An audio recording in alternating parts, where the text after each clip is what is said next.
My husband served me divorce papers the morning he thought my company was being acquired for millions, not knowing I had rejected the offer to turn the business into a nonprofit trust. The timing was impeccable. Cruel, but impeccable.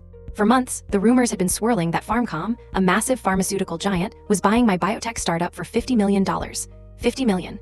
That's the kind of money that changes people. It certainly changed Marcus. He had been distant for weeks, taking private calls, smiling at his phone, and buying new suits. I thought he was just excited about our potential future. I was wrong. He was excited about his future without me. On Tuesday morning at 7:00 a.m., right as I was pouring coffee, a process server knocked on the door. Marcus stood in the kitchen, buttering toast, looking remarkably calm. He didn't even look up as I read the papers. "Irreconcilable differences," he said. "My lawyer says since we're in a community property state and the company was founded during the marriage, I'm entitled to 50% of the valuation. I want the buyout money, Lena, half of it." He had done his homework. He knew the acquisition papers were supposed to be signed that Friday. By filing for divorce on Tuesday, he effectively locked in his claim to the assets before the cash hit the bank, ensuring I couldn't move it or hide it. He looked at me with this smug, pitying expression and said, "It's nothing personal. I just need a fresh start." I stared at him, the man I had supported through med school. The man I paid the rent for while he found himself. "Are you sure about this, Marcus?" I asked quietly. "Once you file these, there's no going back." "I'm sure," he said, taking a bite of his toast. "I want what I'm owed."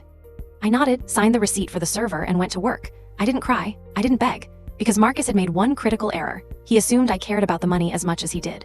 See, PharmCom didn't want my technology to cure people. They wanted to buy it to bury it because it threatened their existing drug lines. I couldn't let that happen. So, 3 days before Marcus served me those papers, I had a secret meeting with my board. I didn't sell the company. Instead, I executed a philanthropic restructuring. I transferred the entirety of the company's intellectual property, patents, and assets into the Open Health Trust, a nonprofit entity dedicated to distributing the medicine at cost.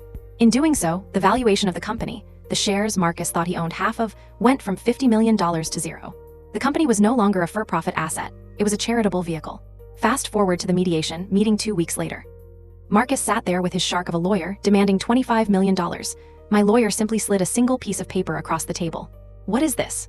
Marcus asked, confused. "That," I said, "is the restructuring agreement signed last Saturday. There is no buyout, Marcus. There is no $50 million. The company is now a nonprofit.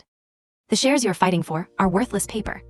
You can't do that," he shouted, standing up, his face turning a deep shade of purple. "You did this to spite me." "I did it to save the research," I replied calmly.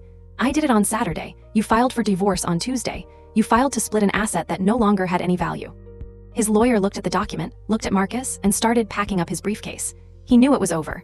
Marcus walked away with exactly what he deserved, half of our checking account, which had about $4,000 in it, and a used Honda. He filed for divorce for a payday that never existed. I kept my life's work. He just kept his greed.